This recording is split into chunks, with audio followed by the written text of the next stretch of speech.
we go. On January 1st, 1752, Elizabeth Griscom was born, but her family called her Betsy. She was born into a hard-working Quaker family. Her father, who was a carpenter, helped build the bell tower at Independence Hall in Washington, D.C. She was one of 17 children.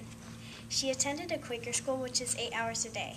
After school, she learned a trade. The trade she chose was sewing. She learned how to make beautiful things. When she wasn't working on her trade, she loved to entertain her siblings with storytelling. Her father, Samuel Griscom, was the most influential person in her life. He was the one to encourage her to train under a local upholsterer. Back then, upholsterers made more than just furniture. They made clothing, blankets, and even flags.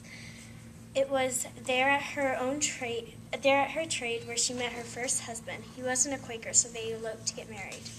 She was a very talented seamstress and had made clothing for George Washington.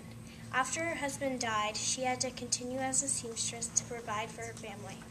It was at a secret meeting at her house where George Washington and two other representatives asked her to make our country's first flag, after she impressed them by making a 6-pointed star with a single cut. During the war, her home was unfortunately used to house British soldiers. She, on the other hand, made little fabric pouches to hold gunpowder for the soldiers during the war. She was a very honest and fair businesswoman who worked hard all her life. Her main contribution was the making of our flag. She died in her sleep on January 30th, 1836, when she was 84.